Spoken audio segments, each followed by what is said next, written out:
All right, so looking at the period of the Second Temple, one of the most underrated facts about that time is the absolute amount of chaos that took place at any given moment throughout. We often think of the end of the Second Temple as a time with lots of chaos and a lot of sectarianism, but actually throughout the time of the Second Temple, you have chaotic times where almost at any given period, you have three things going on. You have a war between empires and an external non-Jewish conflict about who's going to dominate the area. You have a conflict between the Jewish puppet kings or kings who are seeking alliances over who's going to rule among the, most notably among the Hashmonai kings.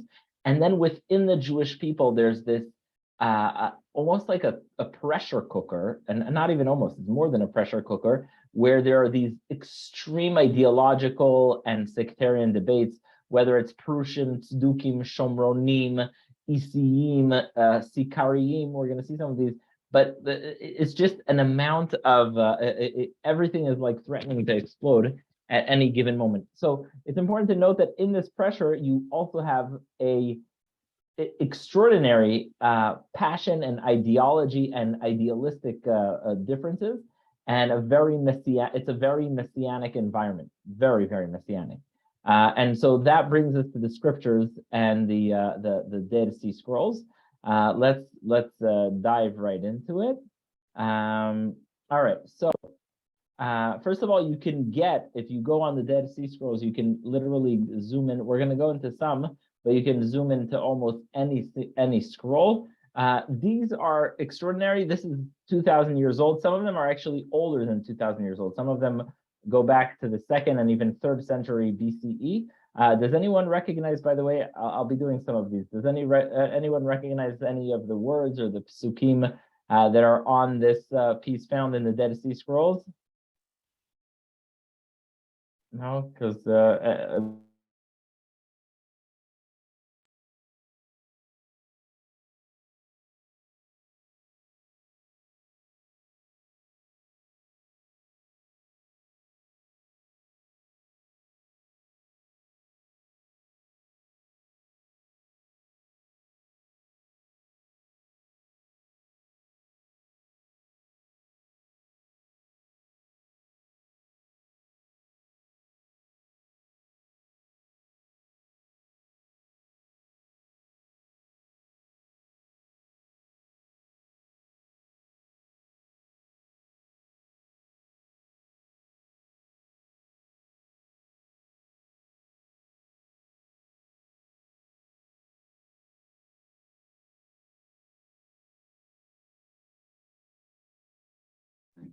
Yeah, I think we lost Rabbi Poupko. Oops. Definitely lost Rabbi Poupko. Yeah. Arthur, you going to continue the class? Oops. Oh, he's muted. Yeah, you're on mute, Arthur. Whoops. Does he realize that he can't, that nobody's watching? I don't know. No, that's a bummer. Yep, what was that? No, it's just a Zoom thing.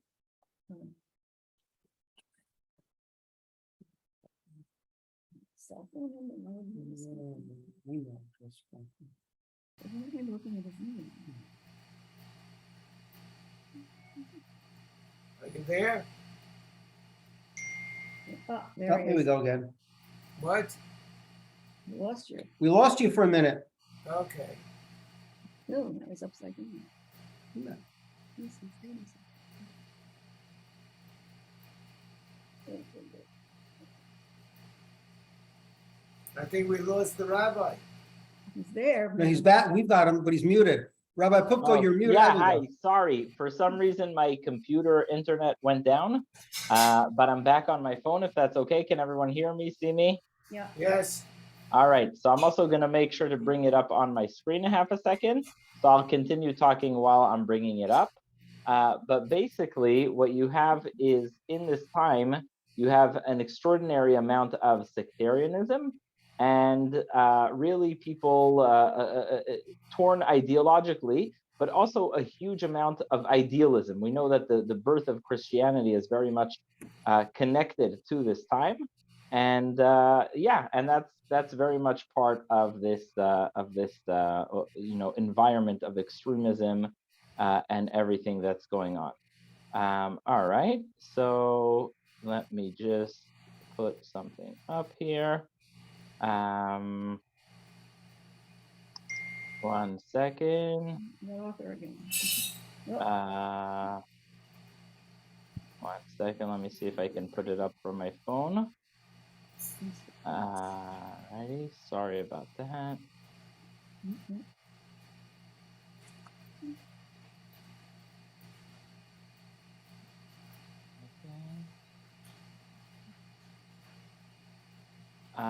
All right, so I see that it's not as easy to pull up on a phone as it is on a computer, but I'll nonetheless continue to try.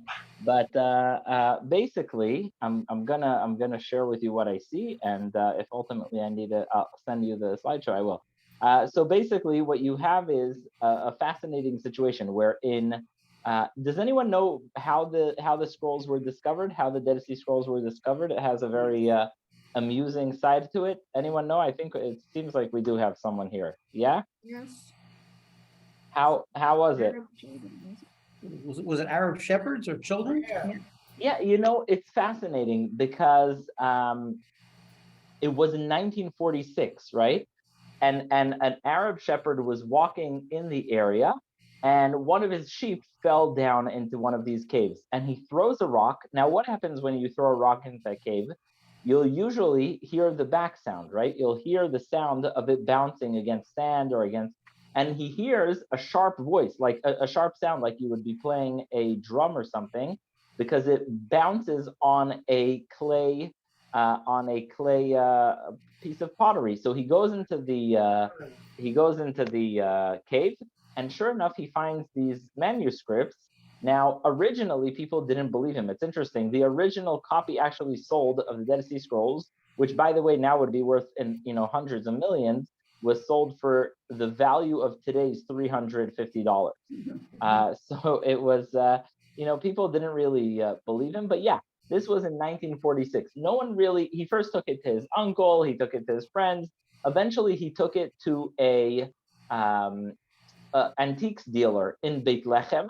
Now, the fascinating part is, and this is relevant to many things we see today, he suspected that it was just a stolen Sefer Torah. And the Jews had such a discipline against people who stole Sefer Torah that no one really wanted to get involved with that. No one really wanted to try that.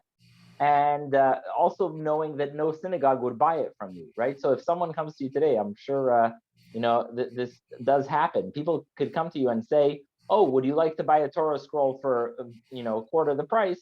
Chances are that Torah is stolen. And so this antiques dealer tells him, I don't even want to touch these.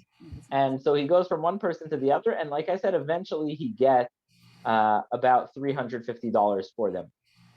Meanwhile, a few things happen. First of all, the original scrolls eventually reach America. They get to the University of Chicago and the Chicago area. And people recognize that this is an amazing, amazing find. This is like extraordinary. And so what happens is there's more and more investigation in it. And it's interesting, there are different news articles, there are different news reports as to, is it fake, is it not fake? But the bottom line is this shepherd, his name is Muhammad Dib. He is the one who originally finds it. And from then on, Bedouins start scouring the area. Even if it's worth $300, that's money, especially, if you're shepherding, is probably a good deal.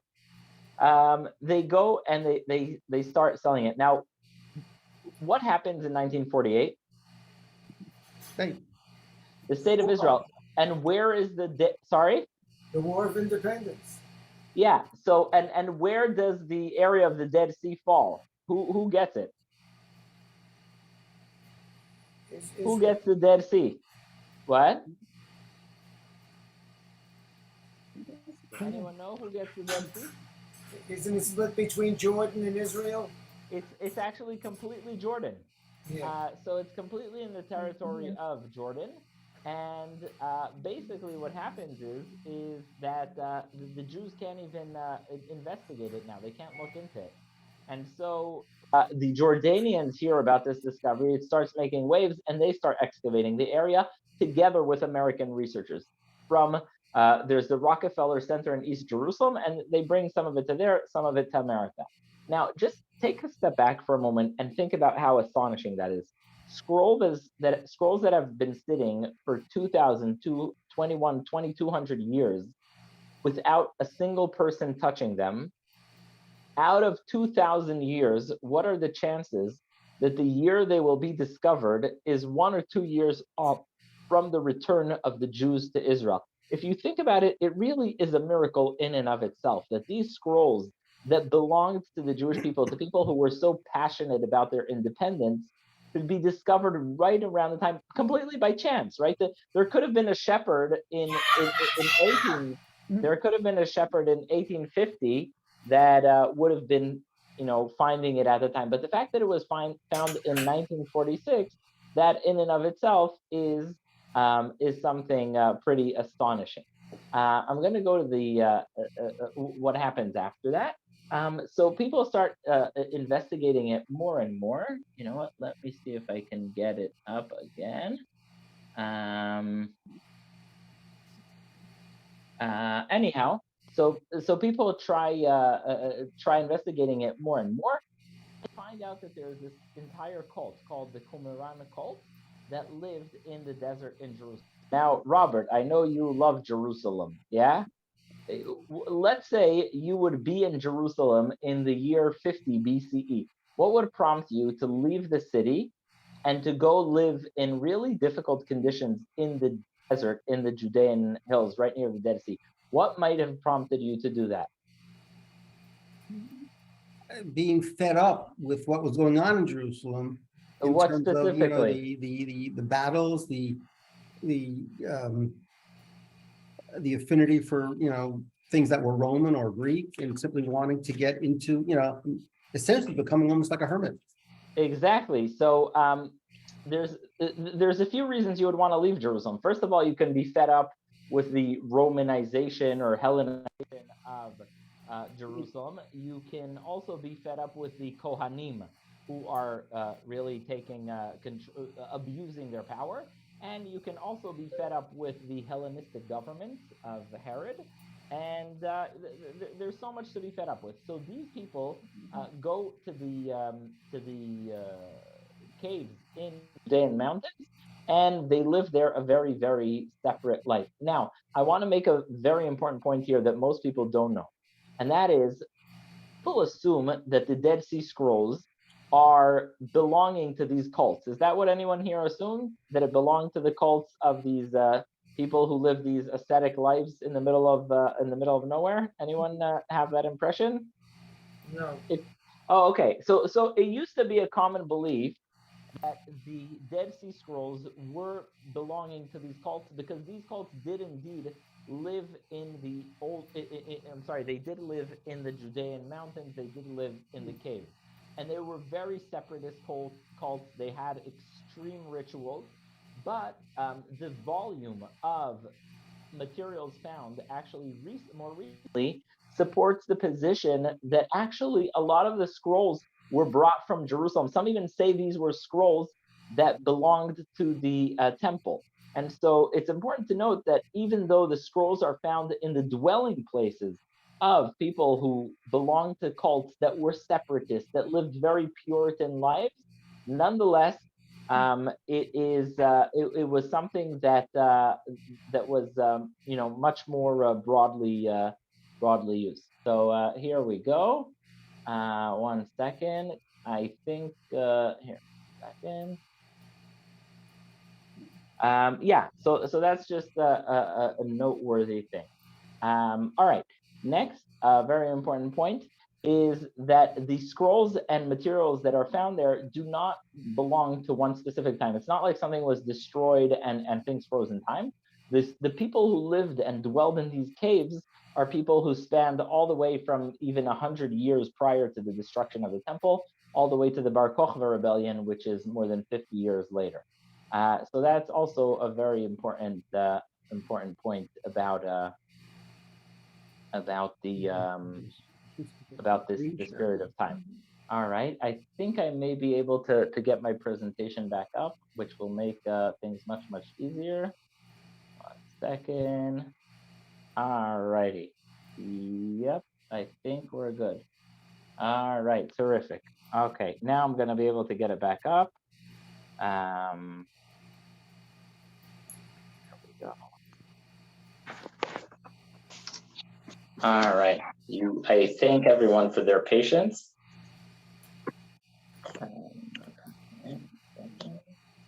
All right.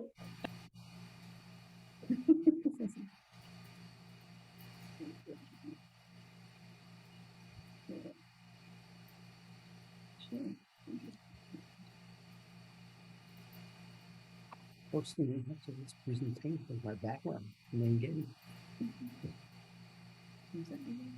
Yeah.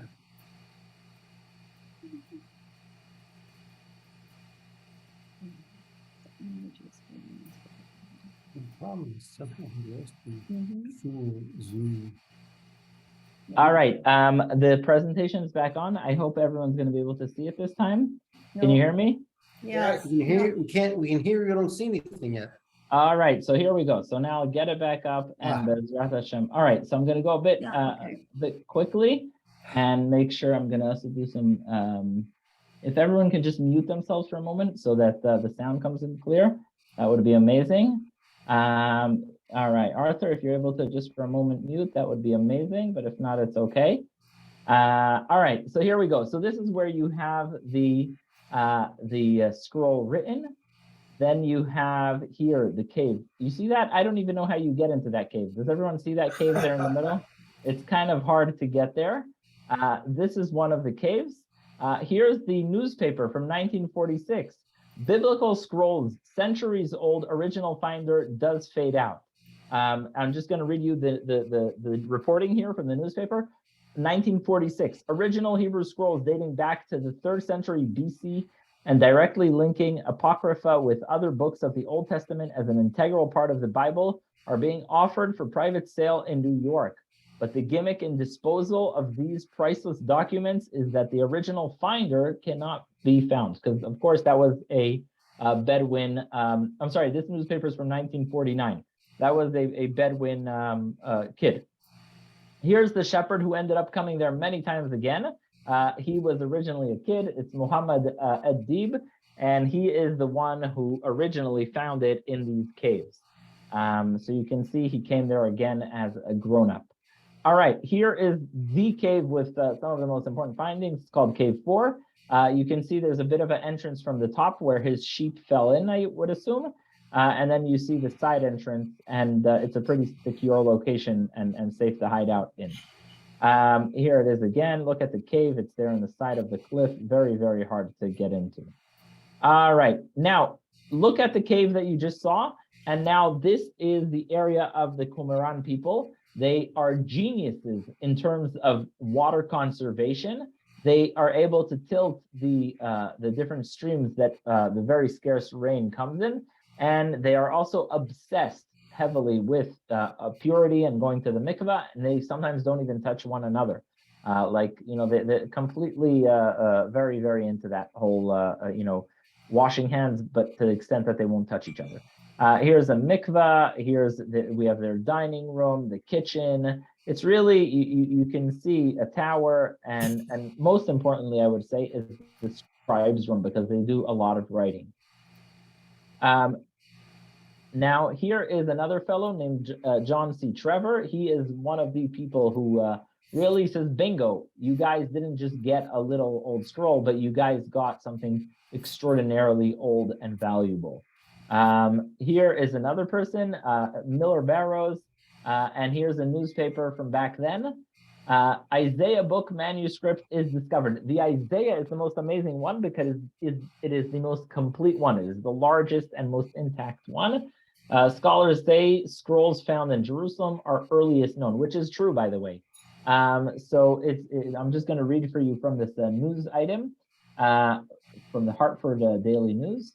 The earliest known manuscript of the entire biblical book of Isaiah from the Old Testament has been discovered in Palestine. It was announced today by Professor Miller Barrows of Yale University, the director of the American School of Oriental Research at Jerusalem. This is, of course, in Jordanian Jerusalem. That's how they had access to it.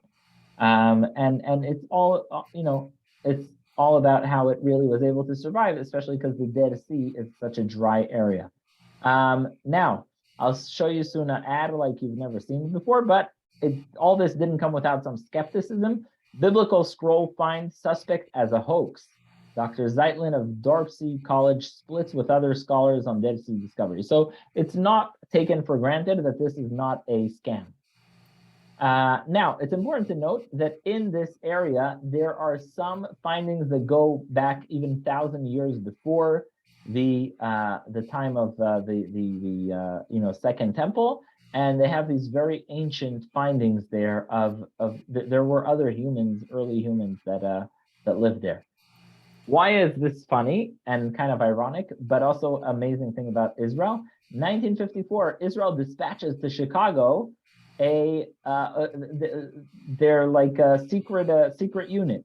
This is Unit 504. They go to Chicago in 1954, and one of them is Yigal Yadin. He is the son of a very famous American archaeologist, Sukenik, and they're going looking. Imagine these, it's like almost like a movie. These Jewish men who are spies going looking for the Dead Sea Scrolls, and that's exactly what they're doing. This is them in, well, not in Chicago, but together. Their mission is to find and get together all the scrolls. You have Sami Nachemias, Shmuel Goren, Kando, and Rafi Siton, and they are basically undercover agents that are going around the world and looking for these scrolls. So it's so important to Israel that they dispatch these secret units. Now, here's my favorite ad from the Wall Street Journal. Anyone want to read this ad from the Wall Street Journal? Miscellaneous for sale. Can you guys see it? Are you able to see it? Yeah. All right. So this is in the Wall Street Journal, which apparently still existed back then. The 4 Dead Sea Scrolls for sale. Again, they sold for the value of today of $350. Biblical manuscripts dating back to at least 200 BCE are for sale. This would be an ideal gift to an educational or religious institution by an individual or a group, and you can buy it. So if you ever see, I'm giving you a heads up, if you ever see an ad like this, and it's $300, I recommend buying it, but don't go so fast, because we'll see that about 5 years ago, someone scammed the Bible Museum in Washington, D.C. to buy fake Dead Sea Scrolls. So, but if it's $300, go for it. All right, here's a fellow named Aaron Beller, and he's a fascinating person. Why? Because he is a doctor from Germany. He's an Orthodox doctor who comes to Israel. He becomes a doctor there, and he is a surgeon. And what do surgeons, maybe someone wants to try and guess, what do surgeons have to do with the Dead Sea Scrolls? What can surgeons do for you in terms of the Dead Sea Scrolls? Anyone? What can a surgeon do? You can have small instruments that can dissect different. Very good. Yes, he has all these instruments that he lends out, and he actually helps with his surgery skills to get out some of the scrolls, the parchment, from these, where they are. Now, here's a very interesting fellow. A bit earlier, even before we knew about the Dead Sea Scrolls, there's a fellow named Moses William Shapira, who is he's a Jew who lives in Jerusalem, Shapiro is a very Jewish name, but he converts to Christianity, and he is a dabbler in antiques. He has an antique store in Jerusalem in 1800s. He is the first one to have claimed that he has scrolls from the Dead Sea. And because he's such a charlatan, people assume that it's a fake, because he had some very famous fakes before. He was a professional liar. But nonetheless, it appears that some of the things that he discovered already in the 1800s were actually authentic. So he gets posthumous recognition. He's the boy who cried wolf, except there was one time he cried wolf and he was actually probably saying the truth. So that is Moses Shapira. Now, here's the book of Isaiah. Does anyone want to take an actual live tour, a second of the books? Anyone? Yeah? Yeah. Yes, no, you saw it already? Yes, you do. Okay. So we'll do a quick here. So the amazing thing about, and anyone who wants to email me, I'll send you the link to this. The amazing thing that the Israel Museum did in partnership with Google is this is almost like Google Maps. You can click on it. You can click on it and you can press on any verse and it's going to tell you what it is. It's going to read it. So you can scroll through any part of these scrolls. For example, chapter 3, verse 8, for Jerusalem has stumbled and Judah has fallen because of their speech and their actions against the Lord, defying his glorious presence. Here we go. Here's another. Woe to those who join the house to house. Very famous pasuk. And basically you can scroll through this the way you do on Google Street View. You can go to any pasuk, and it would be nicer if they had it in Hebrew because you'd be able to sort of look at the letters. But you can see the word basar, you can see menashe, you can see their shins and their lameds and their aleph are very similar to ours. Nun's not as much, but you can definitely see the similarity, right? And so you can really click here on any single verse and it's going to tell you what it says. It's a pretty amazing project that they put together here. And like I said, almost the entire book of Isaiah. So you can see even nicer parts that are more emphasized. So that is the Israel Museum. They have this for all the scrolls digitized, and it's really an amazing, amazing project. It's important to note that these are the most amazing, manuscripts. This is 2,000 years they went to sleep, and here they are. All right, so I'm gonna continue quickly and give you an overview of some of the scrolls, and we're gonna take a look at a glimpse at some of them. So this is the book of Isaiah. Like I said, it's the largest and broadest one. Here's a fascinating one. You can see the difference of the handwriting. This is something that's called Megillat Hamikdash, the temple scroll. Now, let me ask you a question. We're all very excited about the temple and Herod's temple.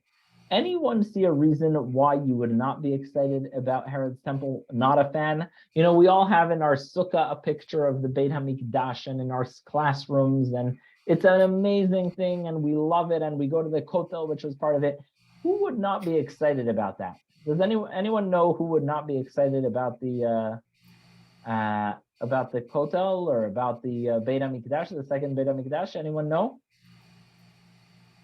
Well, the answer is lots of people who saw the first, meaning Herod's temple was built on top of the temple that was built by Ezra and Nehemiah. In fact, eventually he destroyed it completely. And so there were lots of people who resented Herod for many reasons. There were many reasons to resent him.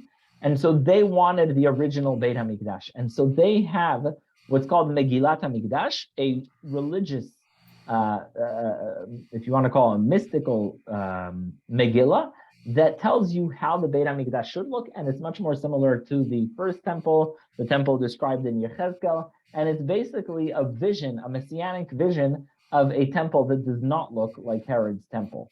So that's Megillat HaMikdash. If you want, again, with this, we can go into it. Let me see, just let me pull this up. Let's see if we get Megillat HaMikdash.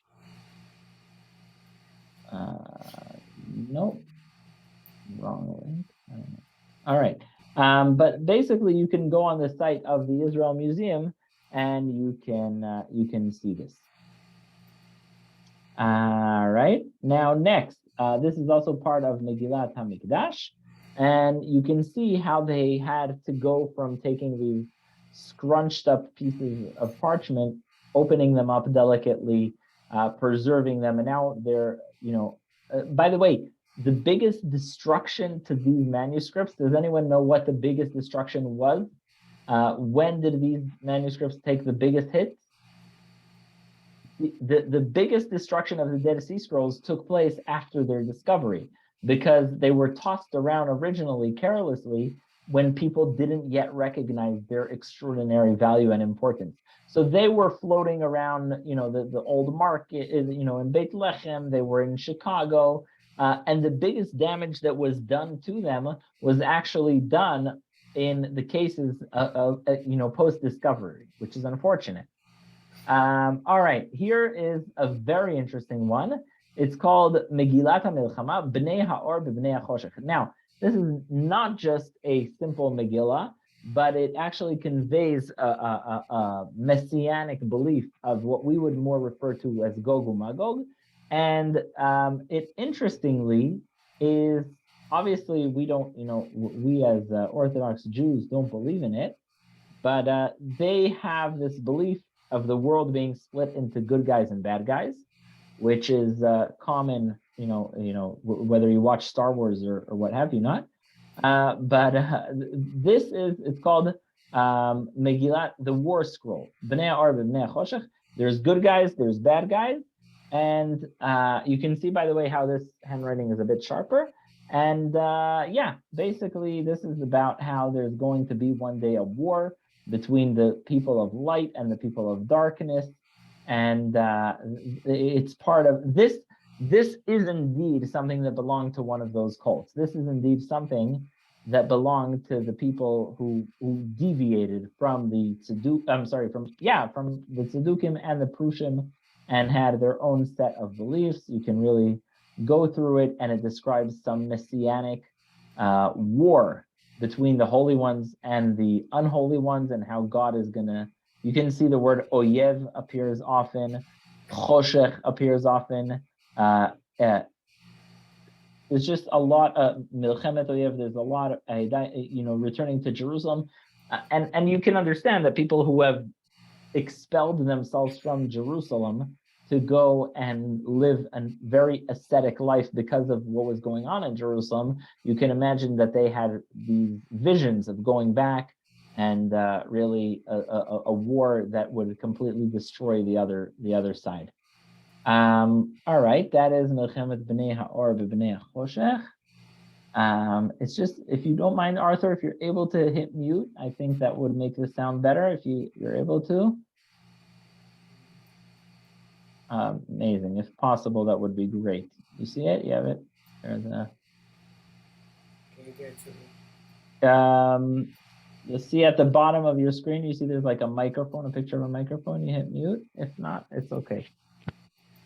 No, I think you turned off your screen. You'll see like a microphone that has a icon of a microphone. But if not, don't worry about it.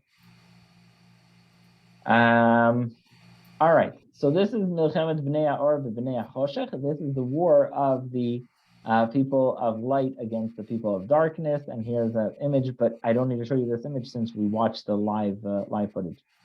Anyone recognize this picture? Where is this? Does this look familiar? That's the museum.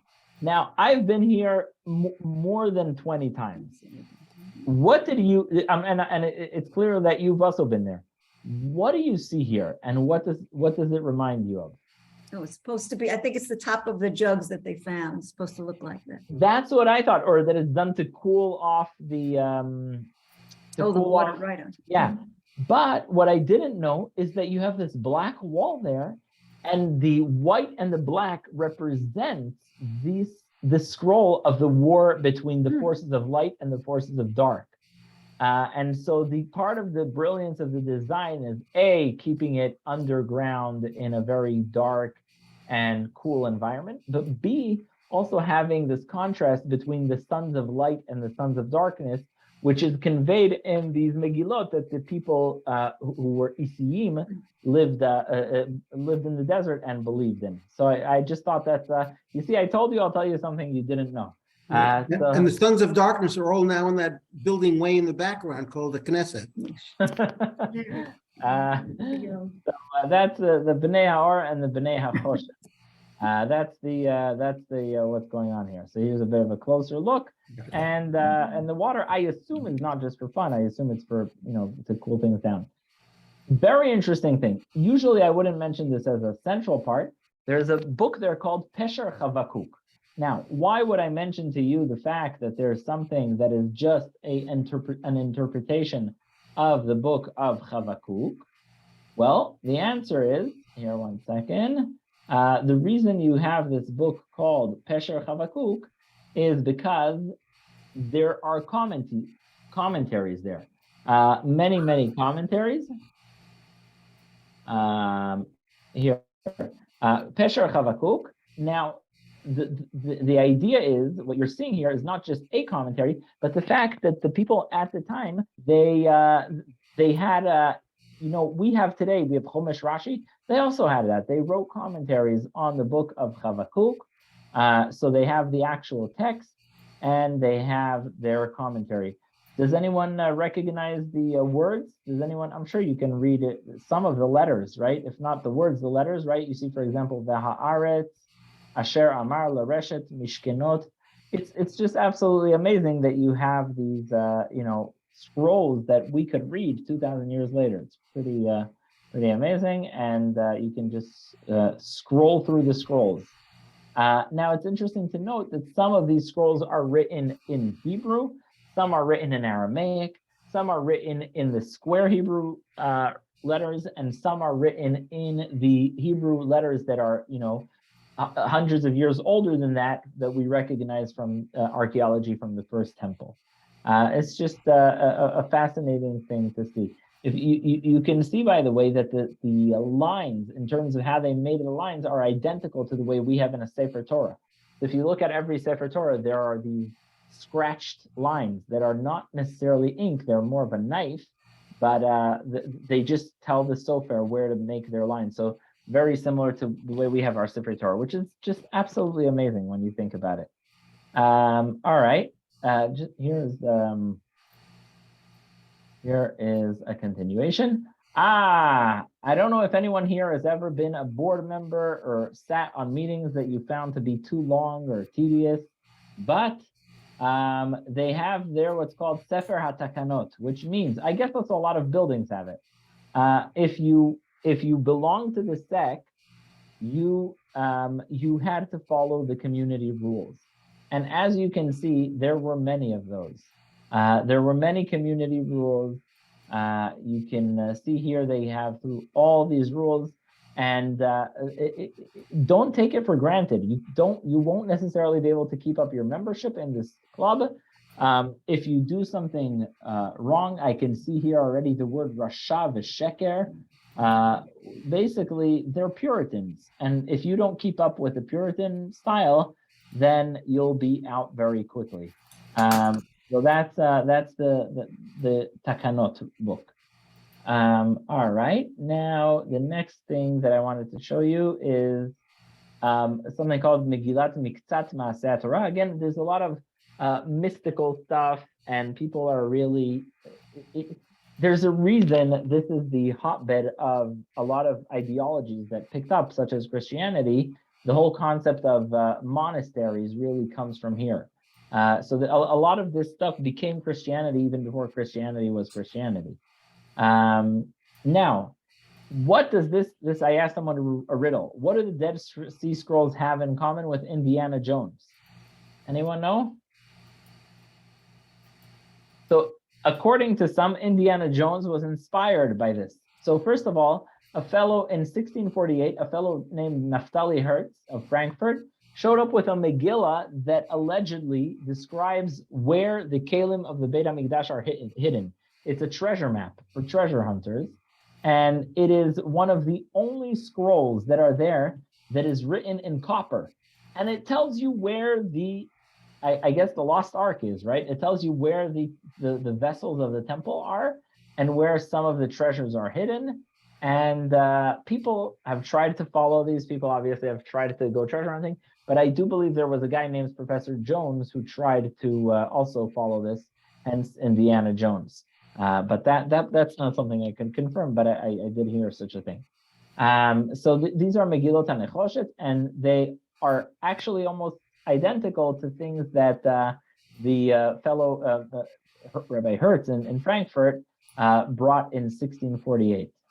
And by the way, for those interested, some of the traditions are that the Kelim of the Beit Hamikdash are in these mountains near this village in the Galilee. Anyone recognize this piece found in the Dead Sea Scrolls? I thought I'll do a quick trivia here. This, I hope every single person recognizes. Anyone?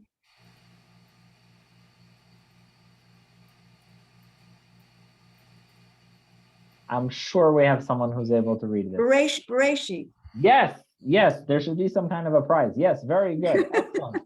Bereshit bara Elokim. Now, just stop for a moment and think about what that means. 2,000 years later, and here you have Bereshit. It's just mind-boggling, right? It's exactly what we have, and it's really astonishing. 40% of the scrolls that were found there were books of the Old Testament. There was a lot of, their own rules and their own commentaries, but basically what you found was a lot of Chumashim. Here's Devarim. You can go through. I'm not going to open the link now. Here's something they found there that's different. What's different about this? Like Greek. No, it's like Greek. Yes. So, there's a lot of intellectual materials going around there, right? So people are doing Greek, people are doing ancient Hebrew, modern Hebrew, commentaries. Now, here's something I thought also I'll do a bit of a riddle. Anyone recognize this? You look in the middle, you'll figure it out very quickly.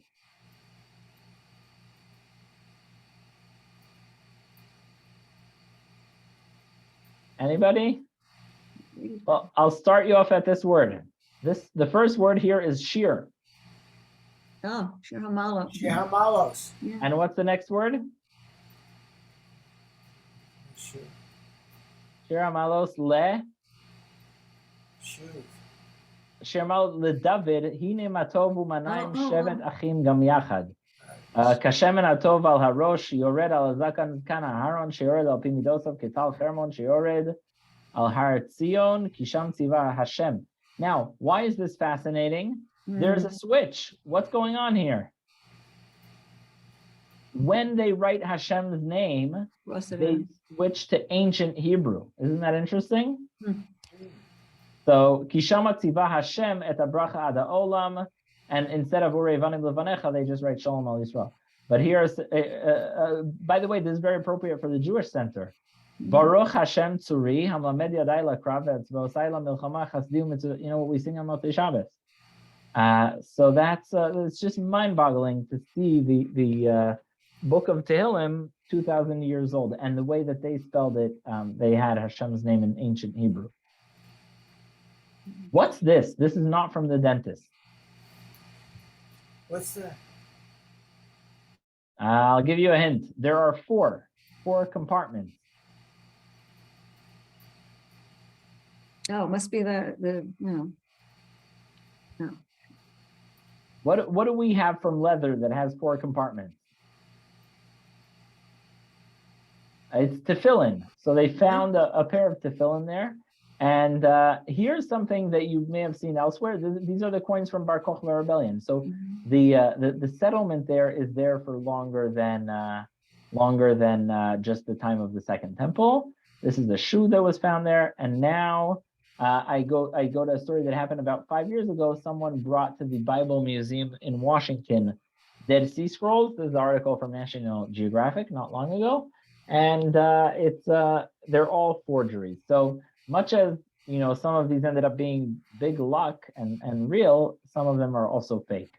But it's pretty scholars can pretty easily figure it out. All right, now here's a story of a very independent woman who owned a lot of the scripture. Her name is Babitha, or Babitha, and she is born in Babylon, and she owns many of the manuscripts. So she's a very strong, wealthy woman who I guess lends some of her scriptures to the people there.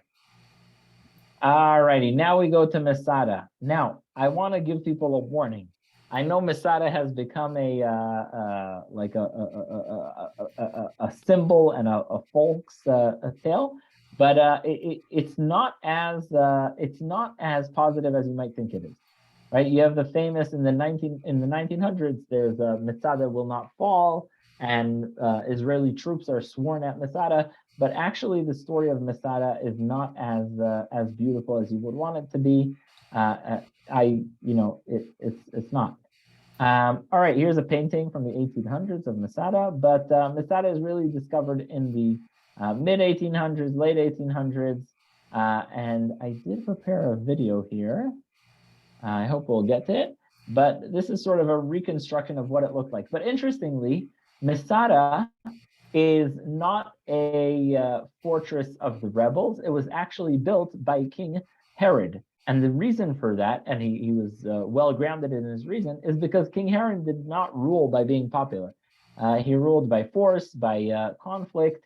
And so he built it for his family. He built this extraordinary fortress, diverting a lot of the rainwater to it so that he and his family can come here and hold out in case there's an attempt to throw him over, and then he can conveniently come back to Jerusalem. So in fact, and for 10 years it was under siege, not by Romans, but by Jews. Herod was not popular, and there was a time that he was thrown over, and at this time his family lived here. So as you can see, they built themselves this cozy palace where they can go and come to Jerusalem with impunity, meaning if there's a coup against him, he just comes here and he lives here with his family. Interestingly, the structure there did have a synagogue, and so some of the scriptures that we have from the Dead Sea Scrolls don't just come from the caves, but they also come from Masada. Anyone recognize these words found in the synagogue in Masada?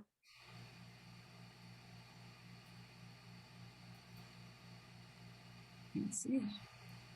Are you able to see it? No. Hallelu el bekodsho, hallelu b'arkia ozo. Oh. Yeah, that's from the. We say it in the So these are words that are found in the synagogue in Masada. But again, Masada has the period where it's serving Herod and his family, and it has a period where it's serving the rebels. They have even a Geniza room in which a lot of the stuff was burned. You wonder who the person, on a class trip had the chutzpah to inscribe their name into a 2,000-year-old wall, but someone did. But they have this room with a Geniza, and they have a lot of stuff that's found there. But it also is clear that they burnt some of it before the Romans came. Now, here's a modern song that ended up birthing the concept of Masada lo tipol shenit. A fellow named Yitzchak Lamdin coins this whole song, and he is the father of the new ethos of Masada as a source of military determinism and determination and willingness to fight. Speaking about the generational link between us and Masada. Here's a Haganah. The Shomer Tzair have these gatherings in Masada before 1948. And here are the folks that really uncover Masada. One is a German archaeologist named Ulrich Jasper Sietzen, and the other is an admiral in the U.S. Navy who was sailing in the Dead Sea of all places. And his name is William Francis Lynch from Virginia. And he's the one who really starts uncovering it. And slowly it becomes a point of interest. Here's the man who made it most famous. I think his matzeva is kind of speaks for itself. Anyone see what it says on the matzeva? There's so much, so few words, but so much to unpack. Anyone see what it says on the matzeva? It's Shmaryo Gutman. His name is Shmaryo Gutman. Ish Mitzada, man of Mitzado. Born in Glasgow, 1909. Died in Kibbutz Nan, 1996. His two big discoveries, well, he didn't completely discover on his own, but he really made the big breakthroughs, are Gamla and Mitzada. This is Shmaryo Gutman. He really is a person who does a lot for it. Now, it's important to note that in archaeology, like anything else, it's not just about the discoveries, it's also about the marketing. He's the one who starts marketing. Also, Masada is a place for Hashomer Tzayer trips and a place to build up a ruach. Now, why do I say Masada is not a great place? The greatest villains of the time of the destruction of the temple are indeed the Romans, but there's one group that's pretty much second to them, or even in some ways ahead of them, and that is the Sikarim. A Sikari, I actually wonder if the Sikhs have their name coming from that as well, but this Sikari is a knife, a dagger, and these are the people who dragged Jerusalem into war with Rome. They would walk around with these knives and kill people they didn't like. They were extraordinarily violent people. These are the people the Talmud says were killing in Jerusalem anyone who spoke against, against fighting the Romans. These are the ones who Rabbi Yochanan ben Zakkai had to flee from in a coffin. And so the Sikarim, after they set ablaze the entire Israel with fights with the Romans and murdering basically people who didn't agree with them, even inside the Beit HaMikdash, they flee to Masada. So the group that's hiding in Masada is not a group of harmless Erliche Jews. It's the group of the Sikarim who actually dragged the Jewish people into war with Rome. They mercilessly murdered countless Jews. They even, on their way to Masada, go to the town of Ein Gedi and they loot and murder really terrible, very, very violent people. They're the ones who go up to Masada, and Masada is their source kind of place that they're at. I'm just going to show you a quick, if it's okay, one more clip of Masada. Go.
All right, so that is the story of Masada, and you can see there's this huge path up there that was built by the Romans. They couldn't penetrate it, so they built a huge ramp that was going up to there.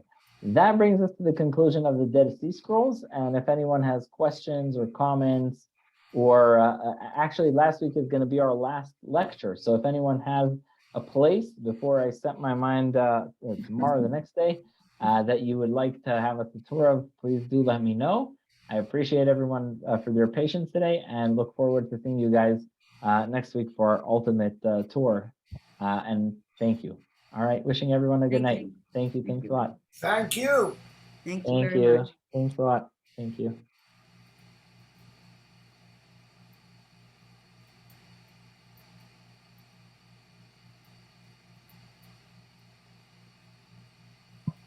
Thank you, Rabbi. I think he's coming.